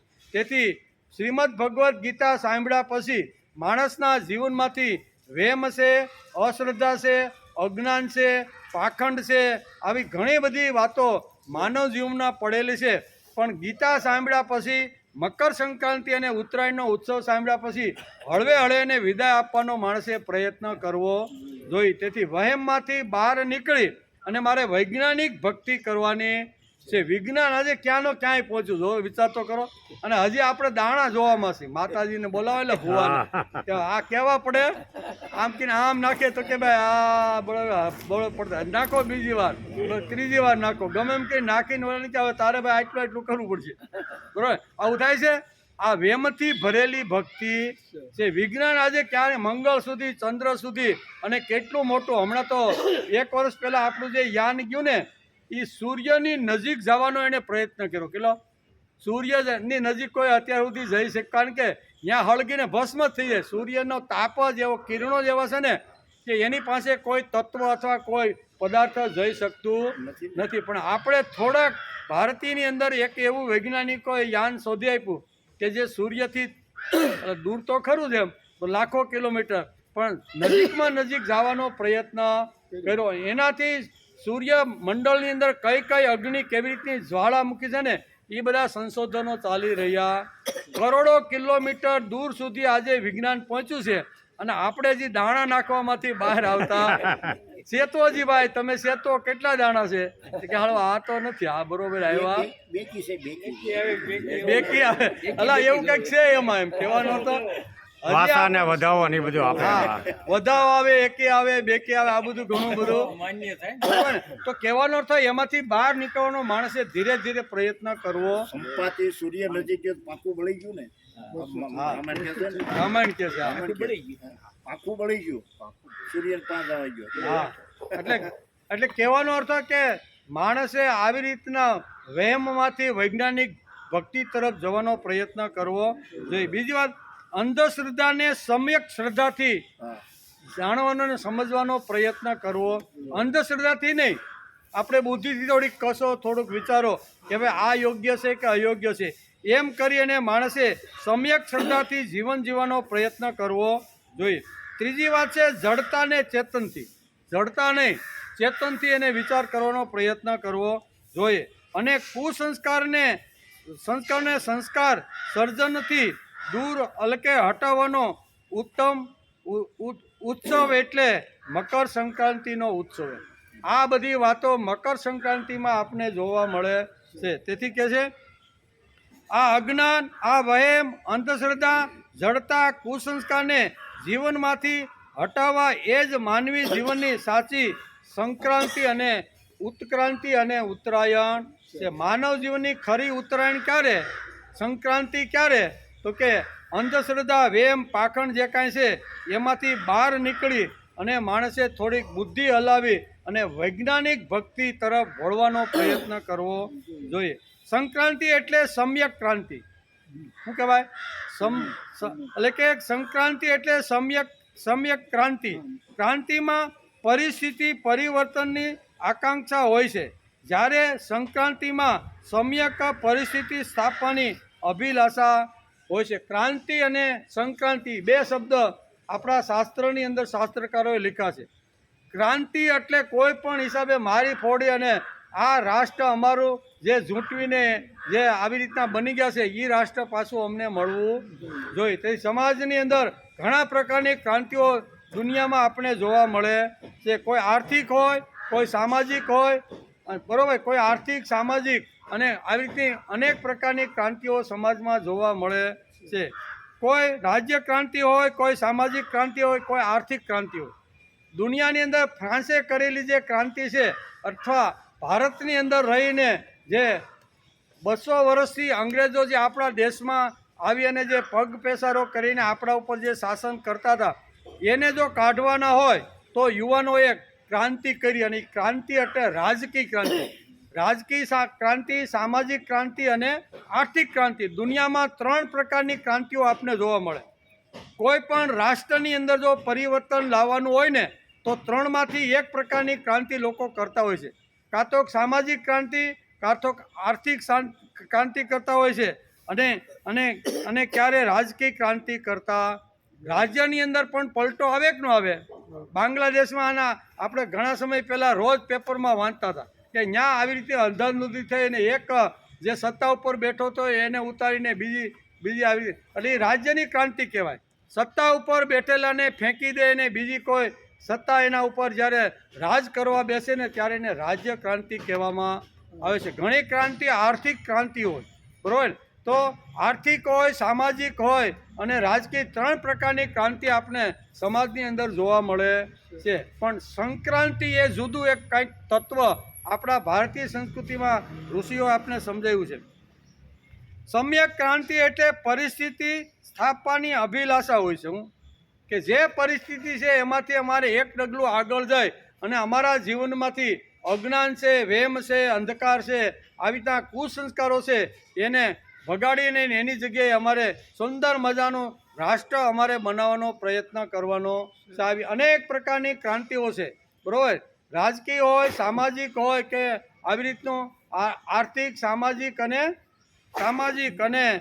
અને રાજકીય, સામાજિક અને આર્થિક ક્રાંતિ હોય તેની અંદર પણ માણસે સંક્રાંત કરવું જોઈએ. આમ સંક્રાંતિનો ઉત્સવ આપણે ઘણી પાણી ટાઈમ થઈ ગયું એટલે છે શ્રીમદ ભગવદ્ ગીતા અધ્યાય 4 શ્લોક નંબર 26, બરાબર. 26ની અંદર જે વાતો છે કર્ણ અને જીવવા બેને યજ્ઞરૂપ કેવી રીતનું બનાવી શકાય ને એ ભગવાને 2 વાતો અહીંયા અર્જુનને સમજાવવાનો પ્રયત્ન કર્યો છે. કર્ણને પણ યજ્ઞ રૂપો બનાવવું હોય તો શું કરવું પડે? તો કે કાનને હંમેશા સારા વિચારોનું શ્રવણ કરાવવું જોઈએ. જીભને પણ યજ્ઞરૂપ જો બનાવવાનું હોય, જીવવા એટલે જીભ, તો એને પણ સારી વાણી વાપરવાનો પ્રયત્ન માણસે કરવો જોઈએ, બરાબર. વાણીને પણ સારો ખોરાક મળે એટલા માટે આ 2 વાતોનો વિચાર કરી છે ને એમાં આપણી ઉત્તરાયણ આવી, મકર સંક્રાંતિ, એનો પણ થોડો ઘણો આપણે વિચાર કરીએ છીએ. અને વચ્ચે આપણે સરસ મજાનો દ્વારકાનો ઇતિહાસ એટલે દ્વારકાની અંદર આટલું મોટું મહત્ત્વ શા માટે છે ને તો એ બધી વાતો આપણે સમજવાનો પ્રયત્ન કર્યો. આપણી 7 જે પવિત્ર નગરીઓ છે ને એ 7 પવિત્ર નગરીઓમાંની એક નગરી એટલે દ્વારકા. કઈ 7 છે? અયોધ્યા, મથુરા, માયા, કાશી, કાંસી, અવંતિકા, પુરી, દ્વારાવતી સેવ, સપ્તેતા મોક્ષદાયિકા. કેટલી? 7 નગરીઓ છે. 7 નગરીઓનું સ્મરણ કરે, દર્શન કરે અથવા મનથી એને ચિંતન કરે ને તો બધા જ પાપો માણસના ખલાસ થઈ જાય છે. શું લખ્યું છે? અયોધ્યા, મથુરા, માયા, કાશી, કાંસી, અવંતિકા, પુરી, દ્વારાવતી સેવ, સપ્તેતા મોક્ષદાયી. કે કેવી? આનું સ્મરણ માત્ર કરવાથી બધાને મુક્તિ મળી જાય છે. એવી આ બધી પવિત્ર નગરીઓ છે અને એ નગરીઓમાંની એક નગરી એટલે દ્વારકાપુરી. અને દ્વારકાપુરીના કેટલા કેવી રીતના ઇતિહાસ છે, ગોમતીનું પણ વર્ણન છે, બરાબર ને. પછી અહીંયા ભગવાન શું કહેવાય, કોના હાથમાંથી, કંસના હાથમાંથી છટકી ગયેલી માયાનું પણ વર્ણન કરેલું. આ બધી વાતો આપણે આજે સમજવાનો પ્રયત્ન કર્યો. સાથે સાથે મકર સંક્રાંતિનો પણ આજે આપણે વિચાર કરી રહ્યા છીએ કે આ પવિત્ર દિવસ શા માટે, તો એની અંદર ઘણી બધી વાતો અહીંયા શાસ્ત્રકારોએ, આપણા ઋષિઓ અને આપણા સંતો મહંતો કહીને ગયા છે. સંક્રાંતિ એટલે સંઘ ક્રાંતિ. કેવી? સંક્રાંતિ એટલે સંઘ. સંઘ કોનો કરવો એનો પણ આજના દિવસે માણસે વિચાર કરી લેવો જોઈએ. સંક્રાંતિ એટલે સંઘ ક્રાંતિ. માણસે આ દિવસે સંઘ મુક્ત થવાનો સંકલ્પ કરવો જોઈએ. કામ, ક્રોધ, લોભ, મોહ, માયા અને મત્સર, આ છડ જે રીપુઓ છે એનાથી બચવા માટે, અથવા એ જે વિકારી તત્વો છે એનાથી ચેતવા માટેનો થોડો ઘણો માણસે આજના દિવસે પ્રયત્ન કરવો જોઈએ. તેથી કામ, ક્રોધ, લોભ, મોહ, મદ, મત્સર ઇત્યાદિ વિકારોની અસરમાંથી મુક્ત થવાનો પ્રયત્ન કરવો. એ આપણી ઉપર સવાર ન થાય ને એનું આપણે ધ્યાન રાખવું જોઈએ. આપણે જેમ કહીએ ને એમ આ ષડરીપો કામ કરવા, એ કે એમ નહીં, એમ વિકારો કે એમ નહીં. મારી જે લગામ છે ને એ વિકારોની સાથે, એટલે કે વિકારોને કંટ્રોલમાં રાખે ને એવી લગામ માણસના હાથની અંદર હોવી જોઈએ. એટલે એની પણ વાત છે. બીજું, સંક્રાંતિ એટલે સંઘ ક્રાંતિ. પહેલાં સંગતિ, સંઘ કોનો કરવાનો? વાત્સા સજ્જન સંગ મેં પરગુણે, એમ આપણું શાસ્ત્ર કહે છે. વાસા સજ્જન સંગ પરગુણે પ્રીતિર ગુરો નમ્રતા વિદ્યાયામ વ્યસને સ્વયો સ્થિતિરતે આજ્ઞા પરા સેવકા આતિથ્યમ શિવ પૂજનમ પ્રતિદિનમ. આ બધી વાતો જે છે ને એ જ્યાં એનો સંગ થતો હોય ને ત્યાં રહેવાનો માણસે પ્રયત્ન કરવો જોઈએ. એટલે કે સંક્રાંતિ એટલે સંઘ ક્રાંતિ. ક્રાંતિ કોઈ પણ મહાન કાર્યમાં સંગઠનની જરૂરત રહે છે. સંઘ વગર, સમૂહ વગર ક્રાંતિ શક્ય નથી. એકલો માણસ ગમે તેટલો પ્રયત્ન કરે તો પણ ક્રાંતિ લાવી શકતો નથી. એને સમૂહ તૈયાર કરવો પડે, સંઘ તૈયાર કરવો પડે, અને સંઘના આધારે જ એ આવી મોટી ક્રાંતિ કરી શકે છે. તેથી એને સંઘ ક્રાંતિ પણ કહે છે. મહાન કાર્યમાં સંગઠનની જરૂર રહે છે. સંઘે શક્તિ કલયુગો. કળયુગની અંદર સંઘ શક્તિ ખૂબ જ બળવાન અને ખૂબ જ તાકાતવાન છે. તેથી સંઘમાં રહીને કામ કરવું જોઈએ. બીજું, વૃક્ષ થયેલા આપણા સંબંધોમાં સ્નિગ્ધતા તલ લાવી શકે છે. કેવું? સ્નિગ્ધતા તલ લાવે. તલનો ગુણ શું છે? તલ, ગોળના લાડુ જે આપણે આવ્યા ને એનું કારણ એ છે કે ગોળમાં મીઠાશ છે અને તલમાં સ્નિગ્ધતા છે. સ્નિગ્ધતા અને મીઠાશ બે જો સાથે હોય ને તો માણસ દુનિયામાં કોઈ પણ પ્રકારની ક્રાંતિ કરી શકે છે. તેથી વૃક્ષ થયેલા આપણા સંબંધોમાં સ્નિગ્ધતા તલ લાવી શકશે અને ગોળની મીઠાશ મનની કડવાશ દૂર કરે. તેથી તલ ગોળના લાડુનું પણ મકર સંક્રાંતિના દિવસે એનું મહત્ત્વ આપવામાં. તલ ગોળના લાડુ ખાવાના. શા માટે? આ બંને વસ્તુ, ગોળ જેવું અમારું મીઠું જીવન હોવું જોઈએ અને તલ જેવી સ્નિગ્ધતા, શક્તિશાળી તલની અંદર એટલી તાકાત છે ને તો એ સ્નિગ્ધતા લાવવાનો પ્રયત્ન કરવો જોઈએ. બીજી વાત, સ્નેહ અને મીઠાશનું પ્રતીક એટલે તલ અને ગોળના લાડુ અંતરની મીઠાશનું સૂચક છે. તેથી તલ ગોળના લાડુ આ દિવસે ખાવાનું મહત્ત્વ આપણા પૂર્વજોએ આપણે સમજાવ્યું છે કે આ દિવસે કમસે કમ રોજ તો ખાવા જોઈએ શિયાળામાં, પણ કદાચ ન ખાવ તો આ એક દિવસ તો તલ ગોળના લાડુ ખાવાનો પ્રયત્ન માણસે કરવો જોઈએ. તલના લાડુમાં પૈસો મૂકીને આપવાની પ્રથા આપણા પૂર્વજોએ કરી હતી. પૂર્વજોના કાળમાં કોઈને દાન આપવાનું હોય ને તો દાન આપે એટલે 1000 લોકોને ખબર પડે, પણ ગુપ્ત રીતે આપવાનું હોય તો શું કરવાનું? તો કે આવી રીતના તલ ગોળના લાડુ બનાવવાના, વચ્ચે એકાદો રૂપિયો મૂકવાનો અને પછી બ્રાહ્મણ કે જેને દાન આપવાનું હોય ને એ તલ ગોળના લાડુની અંદર આવી રીતનું આપે. એ ગુપ્ત દાનનો મહિમા આ મકર સંક્રાંતિનો ઉત્સવ અને તલ ગોળના લાડુ આપણે આ સમજાવે છે. નહીં મેં આટલું કર્યું, આમ કર્યું, ઓલાને આટલી મદદ કરી, ઓલો બિચારાને કાંઈ નહોતું ને પછી મેં આમ એ કહેવાનું બંધ કરવાનું. તલ ગોળના લાડુની અંદર રૂપિયાનું અંદર નાખીને મહત્ત્વ એટલા માટે છે કે માણસે જે કાંઈ દાન કરવું હોય, ઘણા પ્રકારના દાન હોય, બરાબર ને? વિદ્યાનું દાન હોય, ધનનું દાન હોય, સમયનું દાન હોય, શક્તિનું દાન હોય. દાન ઘણા પ્રકારના હોય. કાંઈ માણસ કાંઈ વિત્તથી જ દાન કરે છે એવું થોડું, ઘણા શરીરથી જ દાન કરે. વિત્ત ન હોય તો શરીરને ભગવાનના કામમાં ઘસાઈને દાન કરવાનો પ્રયત્ન કરે, પરસેવો પાડવાનો પ્રયત્ન કરે, એ પણ એક દાન જ છે. એટલે સમયનું દાન, ઘણા કે ભાઈ આપણી પાસે બીજું કાંઈ નથી, તમારે 2-5 કલાકે 2-5 દિવસ જોતા હોય ને તો હું તમને સારા કાર્યમાં સમય આપી શકું. તો એ સારા કાર્યમાં જે પોતાનો સમય આપે છે એ પણ એક પ્રકારનું દાન છે. પણ આપણે દાનનો અર્થ કેવો કરીએ? કોઈ 21 લાખ રૂપિયા કોઈ આપણું સંસ્થા હાલતી હોય ને એમાં કોઈ જો રૂમ એકાદો બનાવવાનો આવે ને તો એ ભાઈને સ્ટેજ ઉપર બોલાવી, સાલ બાલ ઓઢાડી, સન્માન કરી અને આપણે તાળીઓથી ગડગડાટ એને આપણે વધાવી કે નહીં? એના કરતાં 1000 ગણી શક્તિ સામેના સમૂહમાં બેઠી હોય પણ કોઈ એને બોલાવે? આજે સમયનું દાન, માણસને સમયનું દાન કરે છે એ કોઈને લાગતું જ નથી. શરીરનું દાન કરે છે એ કોઈને લાગતું જ નથી. બુદ્ધિનું દાન કરે એ લાગતું જ નથી. પણ પૈસાના દાનનું આજે કળિયુગની એટલું બધું મહત્ત્વ છે. પૈસા આપો તો તમને સહાય મળે, તમને આવી રીતની જે કાંઈ છે ને સન્માન મળે, સહાય ઓઢ જે કાંઈ મળે એ ક્યારે મળે? પૈસા આપો તો. પૈસા વગર કાંઈ મળતું નથી. તેથી અહીંયા શાસ્ત્રકારો આપણે સમજાવે છે કે દાન કેટલા પ્રકારના, તો કે સમયનું દાન છે, શક્તિનું દાન છે, પછી વિત્તનું દાન છે, પછી બુદ્ધિનું દાન છે.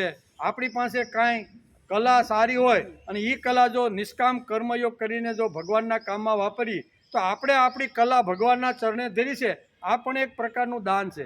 તેથી તલગોળના લાડુની અંદર 1 રૂપિયો છુપાવીને બ્રાહ્મણને જૂના કાળમાં જે આપવામાં આવતું હતું ને, આ ગુપ્ત દાનનો મહિમા પણ મકર સંક્રાંતિના દિવસે કરવામાં આવે છે. આજે ઘણી જગ્યાએ ગૌશાળાની અંદર પણ માણસ દાન કરતા હોય છે અને કરવું પણ જોઈએ. આ દિવસ જ એવો છે, બરાબર ને, કે એ દિવસે તો જેટલું સરસ સારું દાન થાય એટલું દાન કરી લેવું જોઈએ. તેથી કહે છે સ્નેહ અને મીઠાશનું પ્રતીક એટલે તલ ગોળના લાડુ અંતરની મીઠાશનું સૂચક છે. તેથી તલ ગોળના લાડુ આ દિવસે એકાબીજાને અરસપરસ ખવડાવીને દાનમાં આપવામાં આવે છે. તલના લાડુમાં પૈસો મૂકીને આપવાની પ્રથા આ ગુપ્ત દાનનો મહિમા સમજાવે છે.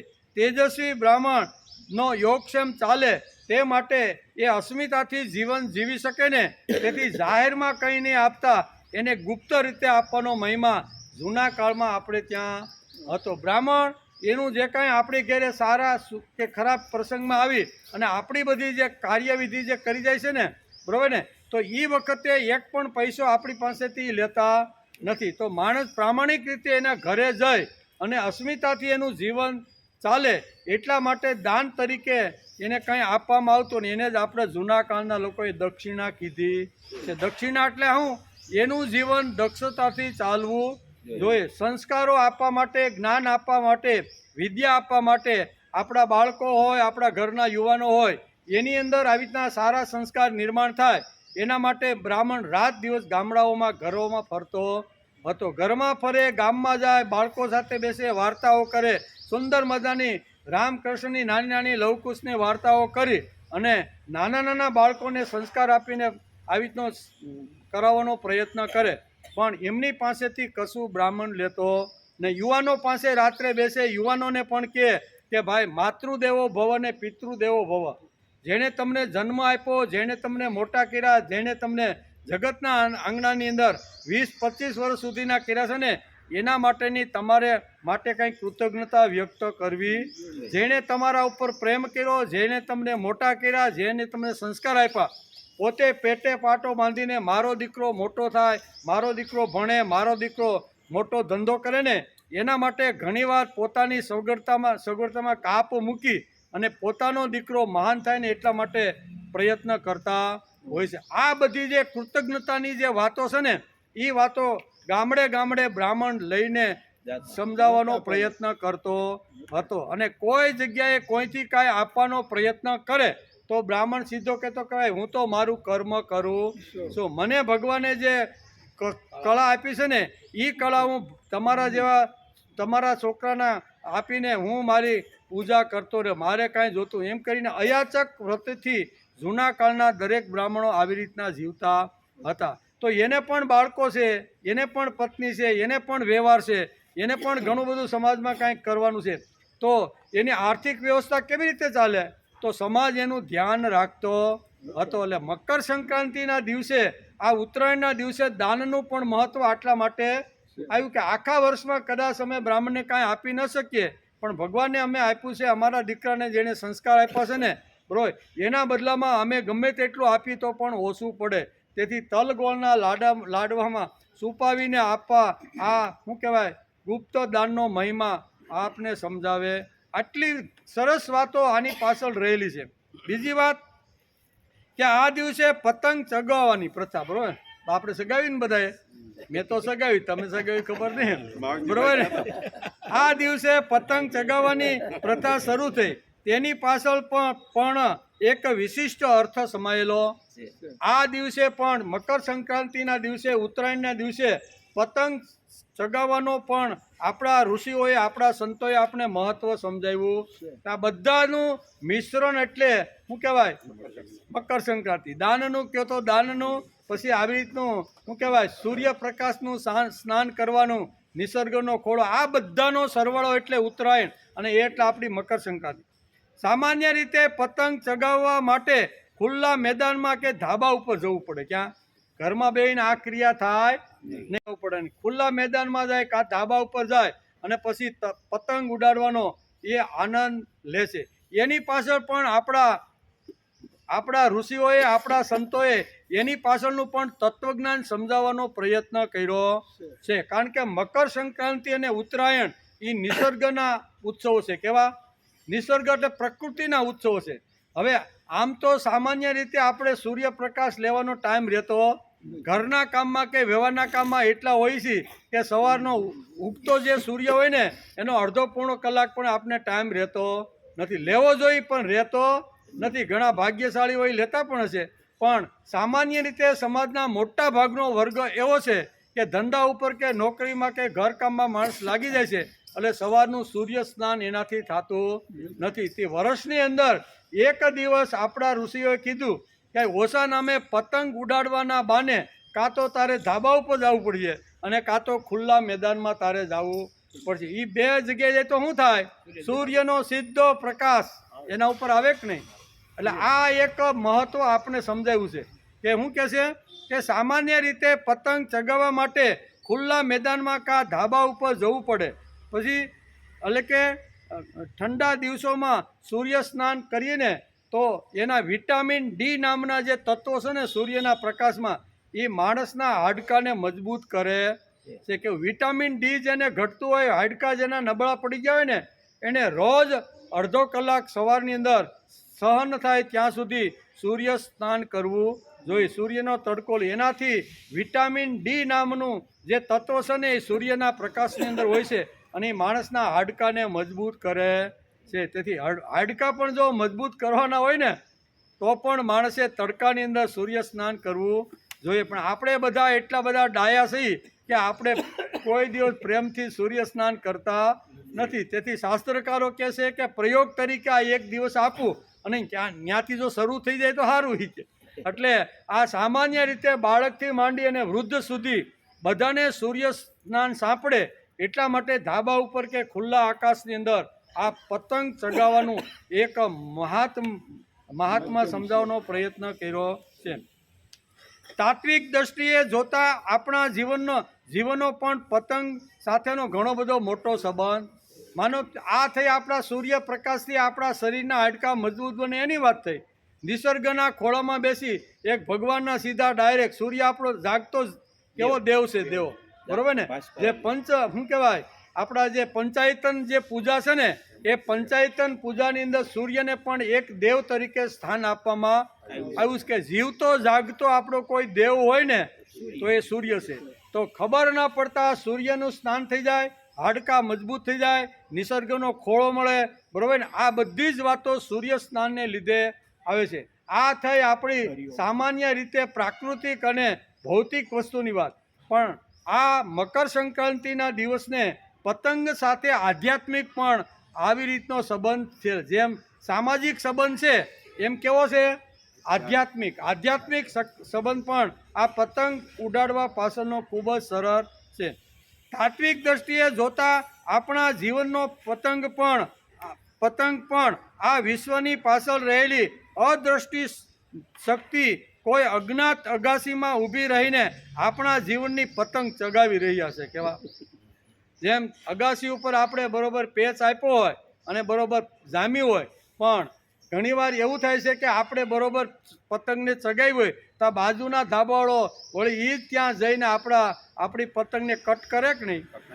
એટલે આપણા જીવનનું ક્યારે કટિંગ થઈ જાય ને એ ખબર નથી. કોઈની લાલ, કોઈની ધોળી, કોઈની પીળી, કોઈની કાળી, અનેક પ્રકારની જે પતંગો છે ને એ આકાશમાં લહેર કરતી હોય, પણ ક્યારે કોણ કોનો દોરો કાપી નાખે એ માણસને ખબર નથી. તેથી આધ્યાત્મિક ક્ષેત્રની અંદર પણ એક આ વાત સમજવાની જરૂર છે.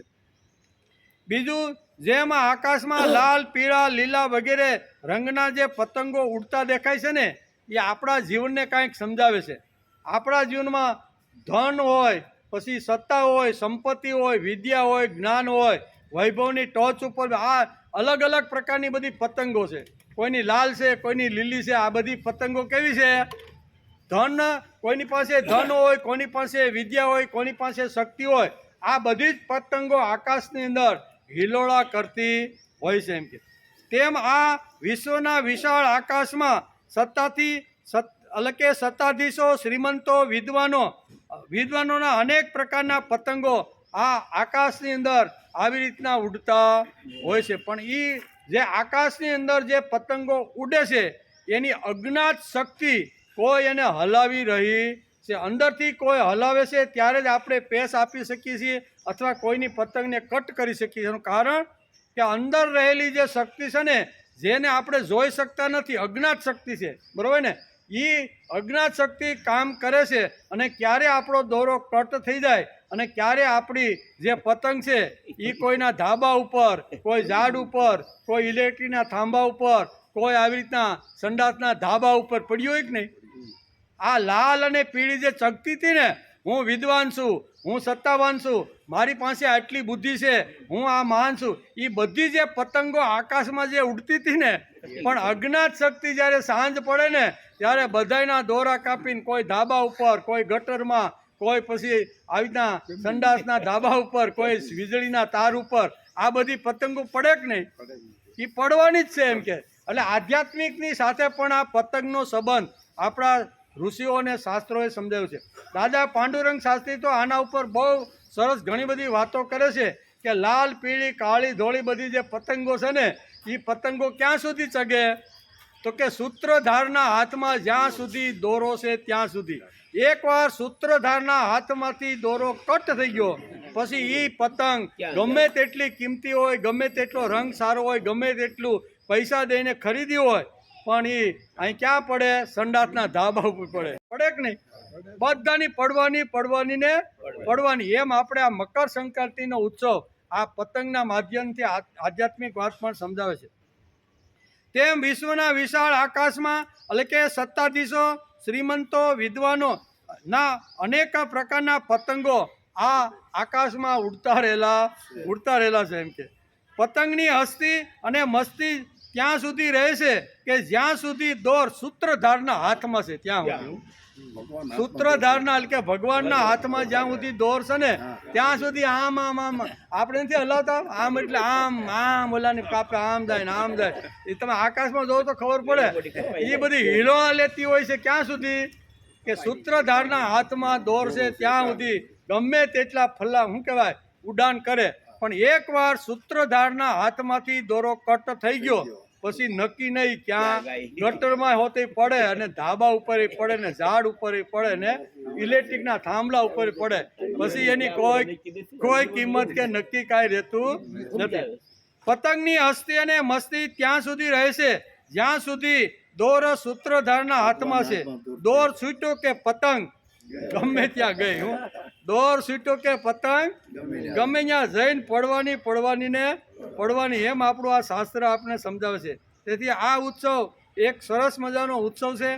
વૃક્ષની ડાળી ઉપર, વીજળીના તાર ઉપર, સંડાસની ટાંકી ઉપર ફાટેલી, પાછી કેવી ફાટેલી, કારણ કે કોઈ તોડી હોય ને તો એ ફાટી ન આવે.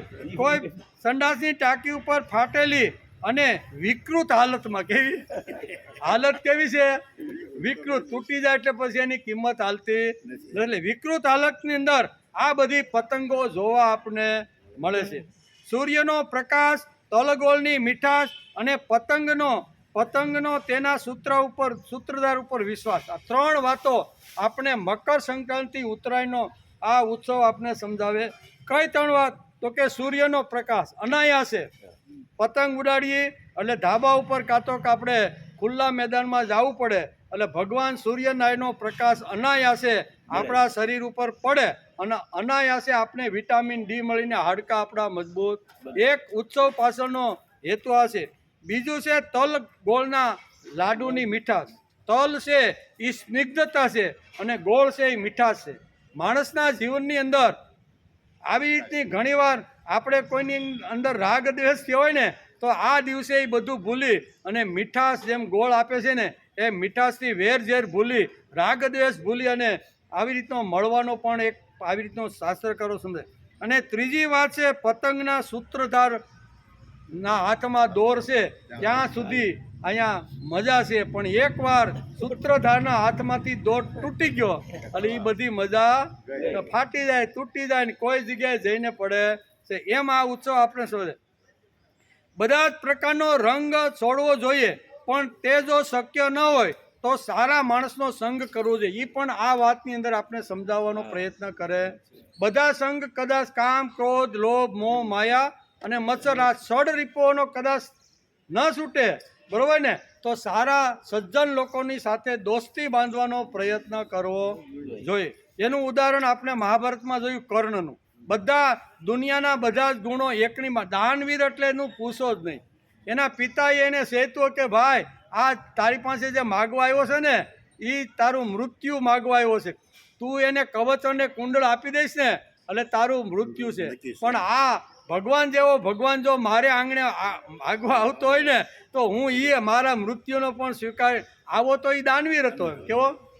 નકર એના પિતાએ પણ એને સેતવી દીધો હતો કે બેટા ધ્યાન રાખજે, કે કાંઈ વાંધો નહીં, ભલે ઇન્દ્ર અહીંયા પોતાના દીકરાને બચાવવા માટે, કારણ કે અર્જુન કોનો દીકરો હતો? ઇન્દ્રનો. એટલે ઇન્દ્ર અહીંયા બ્રાહ્મણનું રૂપ ધારણ કરીને કર્ણની પાસે આવે છે અને એના કવચ અને કુંડળની માગણી કરે છે. પિતાએ એને સહેતો પણ કે કાંઈ વાંધો નહીં, આવો ભગવાન જેવો ભગવાન મારે આંગણે ભિક્ષા લઈને માગવા માટે આવતો હોય તો એનાથી મારું મહત્વ વધે છે, આનું નહીં એમ કરીને આપ્યું કે નહીં? આવા દાન કોઈ આપે અત્યારે?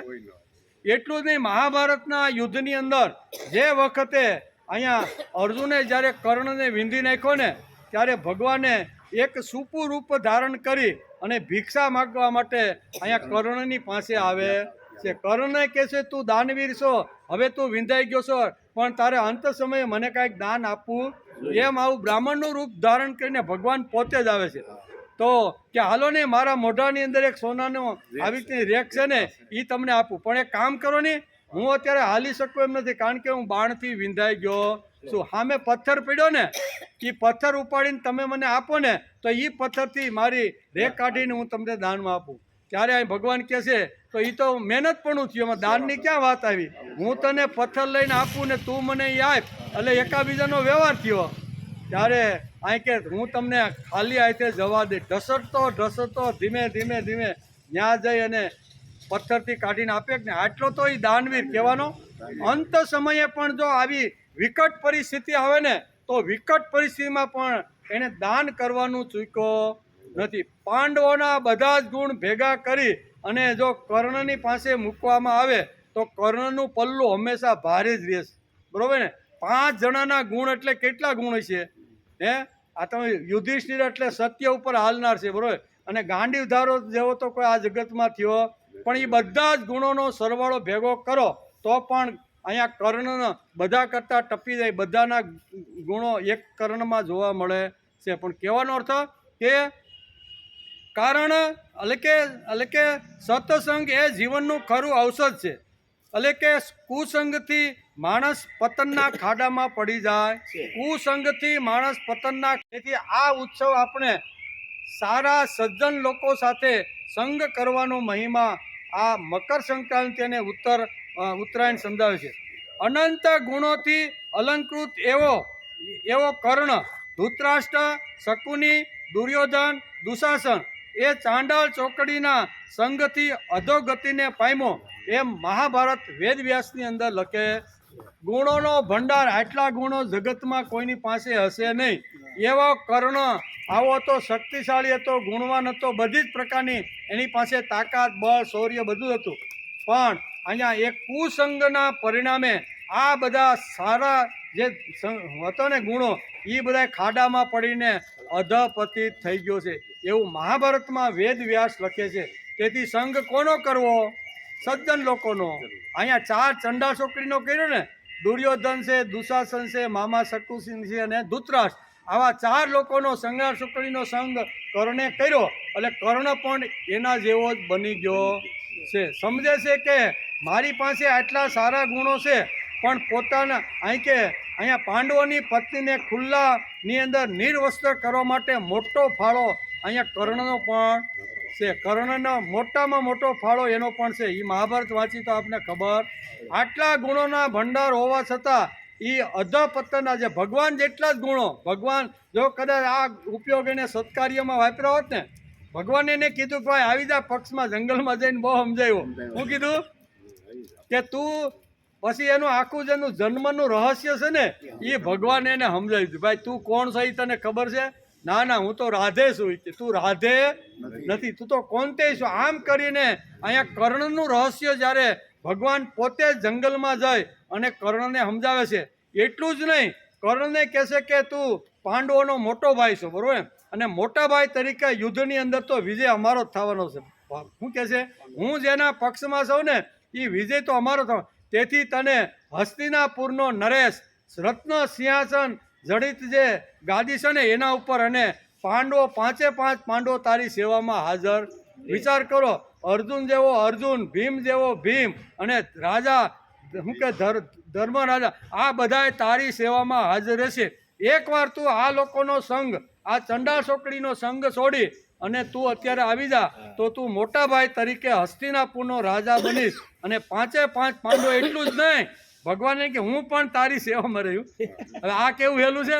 ભગવાન બોલ્યા છે મહાભારતની અંદર. હું કીધું આ 5 પાંડવો તો તારી સેવા કરશે જ, પણ હું પણ તારી સેવા કરીશ. છોડ આ ચંડાળ ચોકડીને.